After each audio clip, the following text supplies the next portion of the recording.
हमारे जीवन का कोई उद्देश्य नहीं। जीवन खुद में एक उद्देश्य है, जीना यही उद्देश्य है।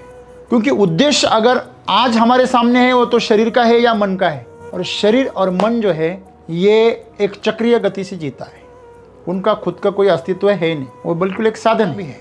तो जब ये शरीर पैदा होता है तो उसके साथ में उसके दिमाग के माध्यम से उसका मन पैदा होता है, वो भी जन्म लेता है, वो भी मरता है। तो शरीर का खुद का कोई उद्देश्य नहीं, मन का खुद का कोई उद्देश्य नहीं है। जिन तल पर आप जी रहे हैं शरीर और मन के तल पर, उसका कोई उद्देश्य नहीं। जैसे एक नाव से आप पानी के पार चले गए तो वहाँ नाव को आपको छोड़ना पड़ेगा, वैसे आपको आपके विचारों को छोड़ना पड़ेगा। आपके शरीर के अनुभव है, उसकी जो एक फीलिंग है, उसको छोड़ के आगे जाना पड़ेगा। जब आपके रिश्ते आपसे धोखा करते हैं ना, बहुत बड़ा धोखा करते हैं, जिनसे आप कभी उम्मीद भी नहीं रखते कि ये मेरे साथ गद्दारी करेगा, ये मेरे को धोखा देगा, चंद पैसों के लिए, चंद सम्मान के लिए ये मेरे से गद्दारी करेगा, ये आप जीवन में, मतलब नींद में भी आपको कोई कहे तो आप विश्वास ना करो, इतना आपका दृढ़ विश्वास हो। और वही रिश्ता अगर आपको धोखा दे दे तो आपको मन के परे जाने का रास्ता मिलता है, या तो आप बिखर जाते हो या तो निखर जाते हो। तो वो जो निखरना है, वो निखरना आपके जीवन में तभी होता है जब बड़े संघर्ष से आप खुद को पार लगा देते हो। खाना पीना सोना बच्चे पैदा करना ये क्या जीवन का उद्देश्य थोड़ी है। आप कुछ भी नहीं करोगे, जानवर भी पैदा करता है, जानवर भी जीता है, उसका क्या उद्देश्य है, उसको तो कुछ भी पता नहीं है। तो शरीर और मन के तल पर जीवन का कोई उद्देश्य नहीं है। आप कितने भी घर पैदा करो, आप बड़े बड़े बैंकों में बड़ा बड़ा आप अमाउंट रखो, गहने तैयार करो, बड़े पद पर चले जाओ, कितना भी प्रतिष्ठा आप पालो, कुछ भी करो, पद पालो, ये सब चीज़ें यही के यही रह जाएगी, आपके आंखों के सामने खत्म हो जाएगी।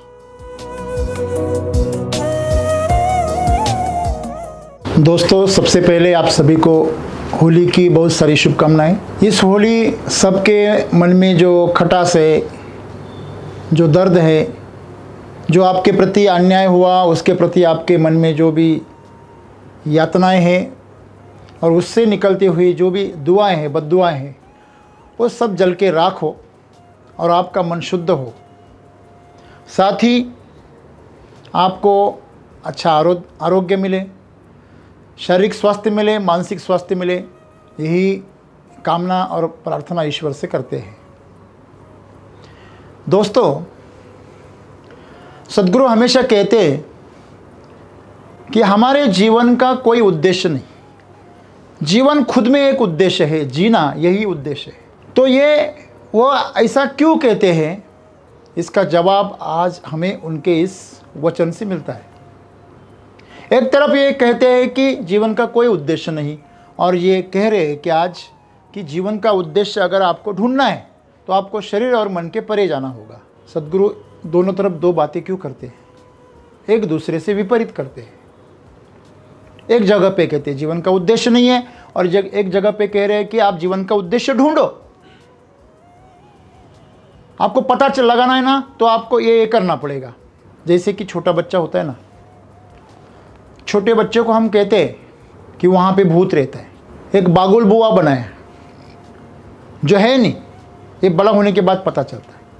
लेकिन जब हम छोटे होते हैं तब तक हमें ये बताया जाता है। झूठ मूठ के डर हमारे दिमाग में डाले जाते हैं, क्योंकि हम वो समझने के लिए सक्षम नहीं होते। आज भी आप डॉक्टरों के पास चले जाना, वो कहते हैं दूध मत खाना, दूध खाना ही मत। ऐसा वो क्यों कहते हैं?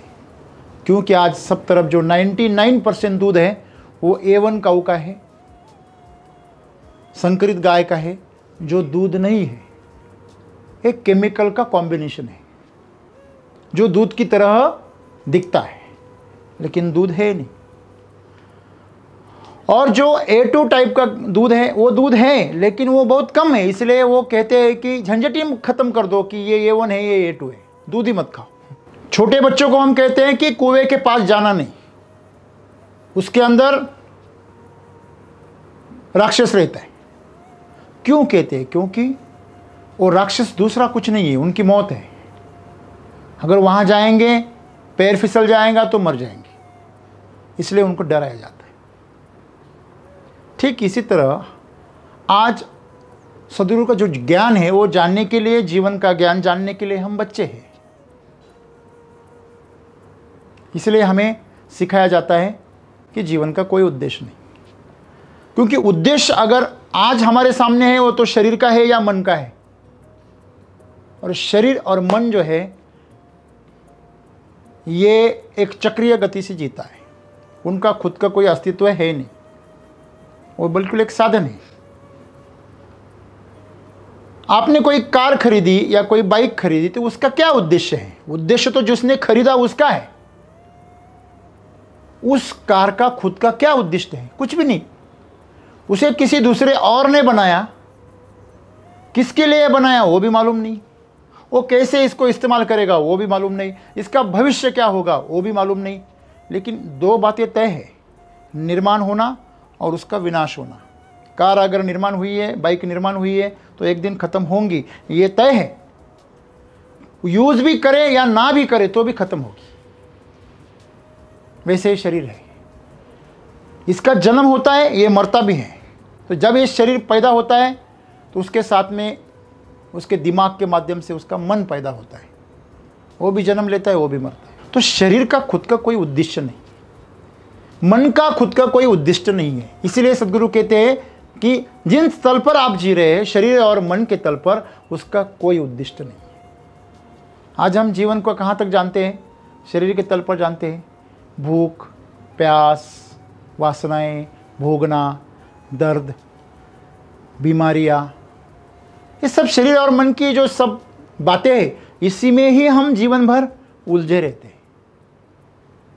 और एक मज़े की बात देखना, आप किसी से पूछना, लोगों को आप पूछना, कुछ लोगों को बताते हैं बराबर, जो खाने में बहुत इंटरेस्टेड रहते हैं ना, उसको आप ये सवाल पूछना, हमेशा उसके दिमाग में खाना ही रहता है। उसको पूछना, तुम क्यों जी रहे हो? वो बोलता है खाने के लिए। और खाता क्यों है? क्योंकि जीने के लिए। खाता क्यों है? जीने के लिए। और जीता क्यों है? खाने के लिए। अभी इस पागल से आप कैसे छुटकारा पाओगे? ये खुद एक चक्कर में खुद को गिरा बैठा है और उस चक्कर में घूम रहा है। ये शरीर जो है, इसको आप खाना खिलाओ, इसमें ऊर्जा पैदा होती है। आप इसको सही रास्ते से यूज़ करो, नहीं तो आपको गलत रास्ते में लेके जाएगी। जब मस्ती आती है तो आदमी शांत नहीं बैठता। शरीर के अंदर जब ताकत पैदा होती है ना, वो कभी शांत नहीं बैठती, उसको रास्ता चाहिए, वो बाहर निकल के ही रहेगी। शक्ति पैदा हो गई और वो शांत बैठ गई, ऐसा कभी नहीं हो सकता। आपको वो सुलाएगी और नींद में आपको बहुत सारा ड्रामा करवाएगी, लेकिन करवाएगी। आपके दिमाग के माध्यम से इतनी सारी कल्पनाएं रचेगी, इतने सारे विचार का एक जमावड़ा तैयार करेगी, ऐसी इमेजिनेशंस पैदा करेगी कि पूरी ऊर्जा खत्म कर देगी। लोगों की बैठे बैठे ताकत खत्म हो जाती है। सोचने को आप हल्के में ना लेना। आपका जो ब्रेन है वो कितना है? सिर्फ 1.5 किलो का है। कितना है? 1.5 किलो का। और आपका वजन कम से कम 50 से 60 किलो है। तो 60 किलो के मुकाबले आपका जो 1.5 किलो का ब्रेन है वो कितना है? 2% है। कितना है? 2%, 2% ओनली। ये 2% वाला ब्रेन आपकी बॉडी की 20% एनर्जी खा जाता है। वो भी मैं उनकी बात कर रहा हूँ जो स्वस्थ है। जो बैठे बैठे सोचते हैं उनकी तो बात ही मत पूछना। वो बैठे बैठे 50% खत्म कर देते, बैठे बैठे ऊट पटांग चीजें के बारे में सोचते हैं, दिमाग का दही बना लेते हैं और खाते भी खुद है। अकाउंट्स में काम करते हैं ना, या इंटेलेक्चुअल फील्ड में काम करते हैं ना, उनके बाल जल्दी झड़ जाते हैं या सफ़ेद हो जाते हैं, क्योंकि दिमाग ही इतनी एनर्जी खा जाता है, बालों को कुछ मिलता ही नहीं। बालों को जो ऊर्जा मिलती है वो कहाँ से मिलेगी? जो दिमाग की तरफ जा रही है वही मिलेगी ना। अलग से थोड़ी लाइनें बनाई है कि सीधा बालों को ऊर्जा दे दो, ऐसा तो कुछ नहीं है। जो दिमाग को आपका न्यूट्रिशन जा रहा है, खून जा रहा है, उसमें से जो भी ऑक्सीजन जा रहा है या जो भी आपका मिनरल्स जा रहा है, ग्लूकोज जा रहा है, वो सब उधर से ही जा रहा है ना। अगर दिमाग ही पूरा खा लेगा तो बालों को क्या बचेगा? वैसे जो अपने दिमाग के तौर पर ज़्यादा मेहनत करते हैं उनके बाल थोड़े से कमज़ोर हो जाते हैं। तो मेहनत दो तरीके की होती है, एक तो क्रिएटिव होती है, एक डिस्ट्रक्टिव होती है। तो क्रिएटिव करने वाले तो बहुत कम होते हैं, डिस्ट्रक्टिव करने वाले बहुत होते हैं, बहुत ज़्यादा होते हैं। ऐसा कहिए कि 99% ऐसे होते हैं, बेवजह अपने दिमाग की शक्ति को क्या करते हैं, बर्बाद करते हैं, खाली बैठते बैठते। आपको पता है आपका सबसे बड़ा दुश्मन कौन है? आपका एकांत है। आप अकेले बैठ जाओ, मोबाइल को साइड में रखो, कुछ भी नहीं है, अभी सोचना शुरू करो। आपका दिमाग क्या क्या सोचता है भाई, आप फटाक से मोबाइल हाथ में लेंगे, कुछ लगा दोगे, इतना खतरनाक दिमाग है आपका। हाँ, आप खुद से एकांत में क्या बात करते हैं आपको पता है, मुझे बताने की ज़्यादा ज़रूरत नहीं। आपका दिमाग एकांत में खाली रहता है, कोई विचार नहीं रहते, और सभी विचारों में से 99% जो विचार होते हैं वो नेगेटिव होते हैं। जो गलत बातें हो रही है अपने बारे में, जो गलत नहीं होना चाहिए उसके बारे में होती है। मैं ये नहीं हूँ, मैं वो नहीं हूँ, मेरे साथ ऐसा हो रहा है, मेरे साथ ऐसा हो रहा है, वैसा हो रहा है, ये ऐसा है, वो ऐसा है। ये सब चीज़ें दिमाग में घूमती रहती, घूमती कि नहीं घूमती? और खुद के प्रति सहानुभूति पैदा करने की क्या होती है, कोशिश होती है हमेशा हमेशा। तो इसीलिए एकांत से लोग डरते हैं, लोग एकांत से डरते हैं। आपके जीवन में सबसे जो वर्ष जिसे बोलते हैं, ऐसा इंसान कौन है? खुद आप हो, जिसकी संगति में आप बहुत जल्दी डर जाते हो, बोरियत पैदा हो जाती है। हमने ऐसा बनाया खुद को। इसलिए सद्गुरु क्या कह रहे हैं कि शरीर के तल पर और मन के तल पर आप एक चक्रीय जीवन जियोगे, उसका कोई उद्देश्य नहीं है। जो कार का पहिया, मोटरसाइकिल का पहिया घूम रहा है, उसका क्या उद्देश्य है? कुछ भी नहीं, वो तो जगह पे घूम रहा है। लेकिन उसके ऊपर जो बैठा है, वो बाइक के ऊपर, उसका कोई तेरे उद्देश्य है। वो चक्का घूम रहा है, उसका क्या उद्देश्य है? उसको इतना पता है, गोल गोल घूमना है बस। नीचे से कौन सी जमीन आ रही है, कौन सी जमीन जा रही है, कौन सा देश आया, कौन सा प्रदेश आया, उसको कुछ लेना देना है नहीं। वैसे ही शरीर का है। शरीर समय के पहिए से चलता रहता है, भागता रहता है, मन भागता रहता है, लेकिन इससे आप कहीं नहीं पहुंचते, पहुंच ही नहीं सकते। आप जमीन से पहिए को ऊपर उठाओ और घुमाओ, सारी दुनिया का पेट्रोल भी खत्म हो जाएगा तो वो जगह पे ही रहेगा। सही है गलत है? ऐसे ही हमारा शरीर और मन है। हमारे शरीर की गति और मन की गति खुद में कुछ उद्देश्य नहीं रखती। लेकिन दुर्भाग्य की बात है कि जीवन भर हम शरीर को तृप्त करने के लिए और मन को तृप्त करने के लिए और उसी को उद्देश्य बना के हम जीते हैं। उस शरीर से माध्यम से दूसरा शरीर पैदा हो गया, उसी को हम बेटा बेटी कहते हैं, हमारी संतान कहते हैं, और वही उसी को ही हम हमारा जीवन का उद्देश्य बना लेते हैं। जब तक इस जीवन का, इस शरीर का उद्देश्य खत्म हो नहीं होता तो दूसरा शरीर पैदा कर देते हैं, और इतना भ्रम पालते हैं कि वो शरीर हमसे पैदा हुआ है, हम तो माध्यम हैं। तो सवाल ये गिरेगा, सबसे पहला शरीर किसने पैदा किया? मुर्गा पहले कि अंडा पहले? अंडे से मुर्गी निकली या मुर्गी से अंडा निकला पहले? सबसे पहले। तो दोस्तों, ये जो जीवन है ये क्रमिक विकास से निर्माण हुआ है। तो सबसे पहले जो था वही सच है, वो है जीवन। इस शरीर और मन के परे जो है उसे हम क्या कहते हैं? जीवन कहते हैं। जीवन ये नहीं है जो शरीर और मन के तल पर है।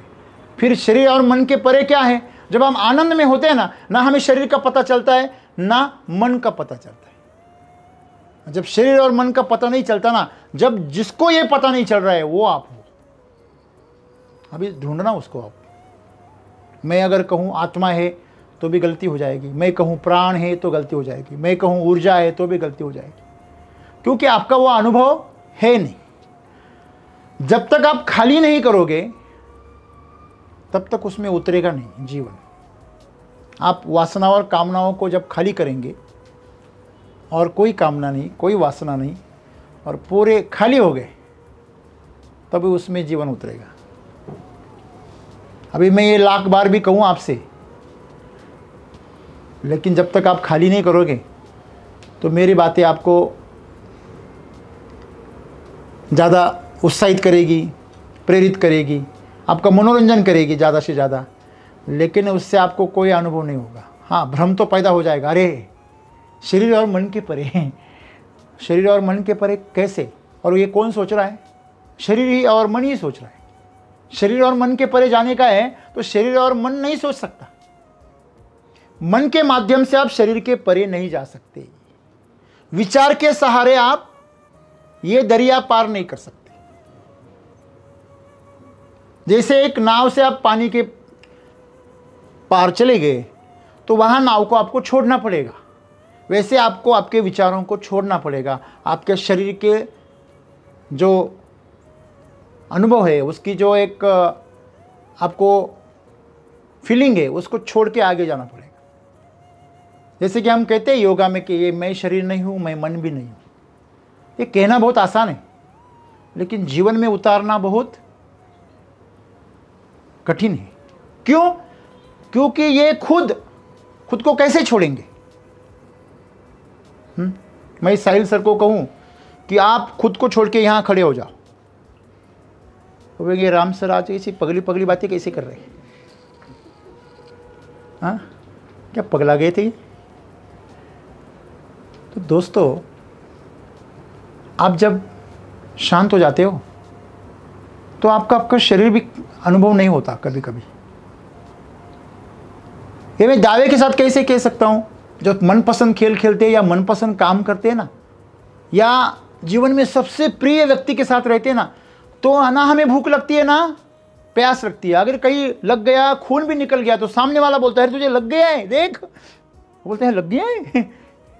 अरे खेल खत्म होने के बाद जानकारी मिलती है कि अरे यहाँ लग गया था, खून निकल गया। तब तक खून भी बाहर निकलने को नहीं कहता कि मैं भी नहीं ना निकलूं। क्यों? क्योंकि शरीर आपका पूरी तरह प्रकृति के साथ जुड़ जाता है और आप शरीर से पूरे खाली हो जाते हो। जैसे लोगों को आप केले के छिलके से गिरते हुए देखते हो और हंसते हो ना, वैसे आप खुद को भी देख सकते हो और हंस सकते हो। खैर मैं ये क्या पागलपन कर रहा हूँ। ये जिस दिन आपको थोड़ा सा अनुभव होने लगेगा ना, थोड़ा सा अंतर होने लगेगा, तब आप तो पता चलेगा कि नहीं यार, ये जीवन जो है वो शरीर से अलग है, अलग है। ये मेरा अंगूठा जब टूट गया था ना ऐसा पूरा, तब मैंने पहली बार इसको महसूस किया। सब लोग, सभी खिलाड़ू, सभी हमारे साथी, सभी एकदम टेंस हो गए थे पूरे।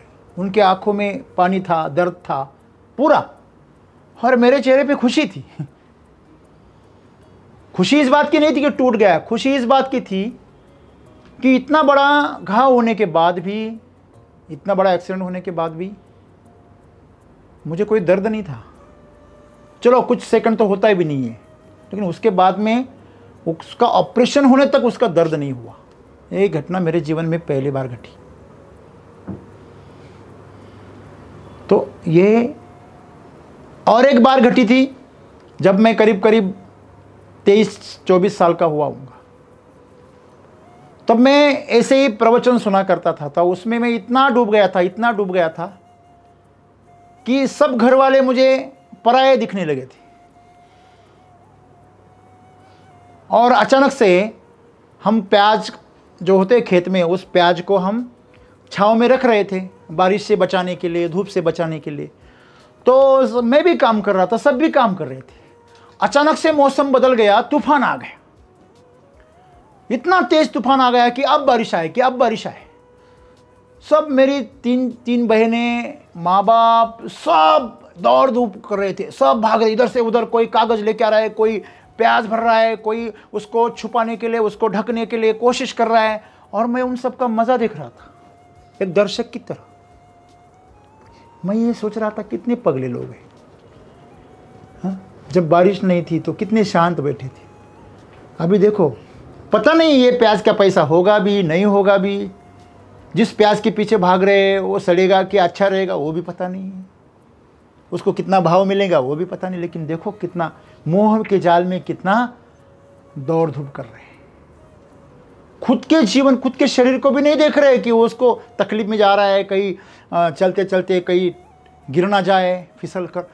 इतना मतलब वो दौड़ धूप में देख रहा था। तो मैं पूरा एकदम अलग होकर, पूरे फैमिली से, खुद से अलग होकर सब देख रहा था। तो मैं बहुत चकित हो गया था उस टाइम, जिसे हम साक्षात्कार कहते हैं, शायद वो बात हो। और दूसरी घटना, जब मैंने बोला आपको माँ गुजर गई, मैं तो मोह से ही जल गया पूरा। और तीसरी घटना, जब मैंने अंगूठा टूटा मेरा, तो दूसरों का अंगूठा टूटता है ऐसे मैं उसको देख रहा था, मैं हंस रहा था, बाकी सब टेंशन में आ गए थे। तो यही बात है, शरीर से और मन से आपको क्या करना है, परे जाना है। आपकी जो रिलेशंस हैं, रिश्ते हैं, जब आपके रिश्ते आपसे धोखा करते हैं ना, बहुत बड़ा धोखा करते हैं, जिनसे आप कभी उम्मीद भी नहीं रखते कि ये मेरे साथ गद्दारी करेगा, ये मेरे को धोखा देगा, चंद पैसों के लिए, चंद सम्मान के लिए ये मेरे से गद्दारी करेगा, ये आप जीवन में, मतलब नींद में भी आपको कोई कहे तो आप विश्वास ना करो, इतना आपका दृढ़ विश्वास हो। और वही रिश्ता अगर आपको धोखा दे दे तो आपको मन के परे जाने का रास्ता मिलता है, या तो आप बिखर जाते हो या तो निखर जाते हो। तो वो जो निखरना है, वो निखरना आपके जीवन में तभी होता है जब बड़े संघर्ष से आप खुद को पार लगा देते हो। लोग तो ऐसे संघर्ष से डरते हैं, घर वालों के अगेंस्ट में अगर आपकी बात सही भी हो तो नहीं जाते लोग, सच भी है, आपकी बात सच भी है तो भी 99.9% लोग अपने परिवार के खिलाफ नहीं जाते, कितनी भी सच्ची बात हो।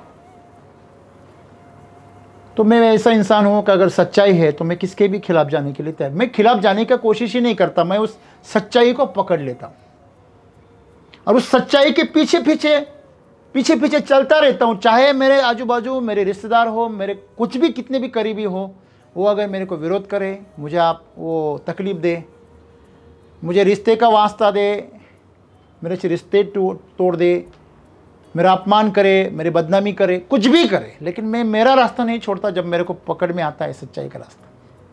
मुझे पता है ये ज़रूरी है, ये करना है। तो यही करके मैं शरीर और मन के परे जा सका। आज अगर मुझे पैसा प्रभावित नहीं करता है, आज अगर मुझे कोई रिश्ता प्रभावित नहीं करता है, आज मेरे शरीर का दर्द मुझे प्रभावित नहीं करता है, आज अगर किसी भी चीज़ के मोह में मैं हमेशा के लिए नहीं जा सकता, थोड़ा बहुत तो मोह में जा सकता हूँ, मैं भी इंसान हूँ।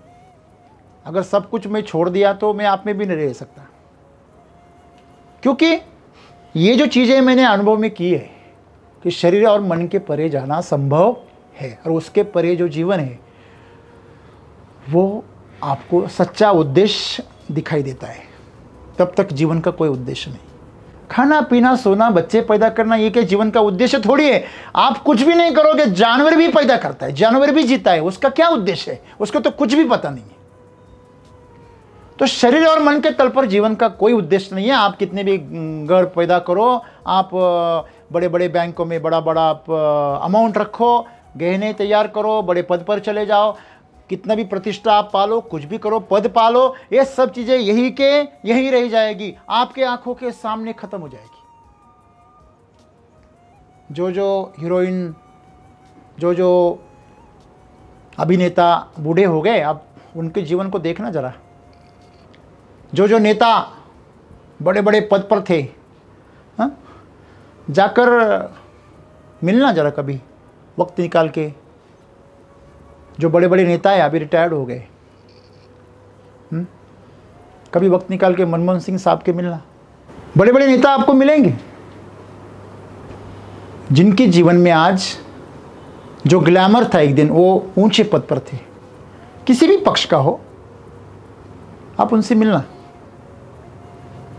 तो हमें ये पता चलता है कि उनके आखिरी जीवन में वो क्या हो जाते हैं, वो एक गहन एकांत में चले जाते हैं कि ये जीवन क्या है।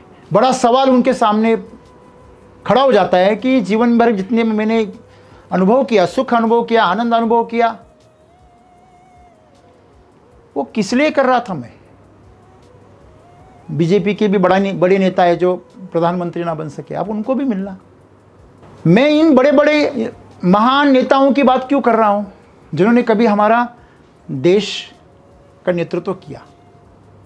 भारत कोई छोटा मोटा देश है नहीं। तो इनके बड़ा तो मेरे हिसाब से कोई नहीं है, एक पद इनसे बड़ा पद कोई नहीं है।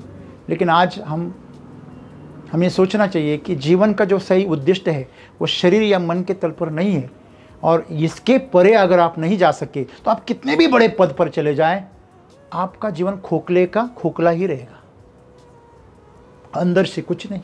बाहर से तो बड़ा सुंदर बनाया, बुरा उसको नक्शी काम किया, सजाया, सोने से सजाया, अलंकारों से सजाया, सही है। तो हमेशा याद रखना, जीवन जो है वो जब तक आप शरीर और मन के परे नहीं जाते तब तक उसका कोई उद्देश्य नहीं है। अगर आपको सही उद्देश्य को ढूंढना है तो इनके परे जाना पड़ेगा, कामना और वासना के परे जाना पड़ेगा। और उसके परे जाना आपको बहुत बड़े संघर्ष के पार कर कर जाना होगा। शरीर के तल पर आपको संघर्ष आएगा, मन के तल पर आपको संघर्ष आएगा, शायद आप उसकी कल्पना भी नहीं कर सकते। इतना भयंकर संघर्ष आपको मिलेगा, टूट जाएंगे आप, पूरे बिखर जाएंगे।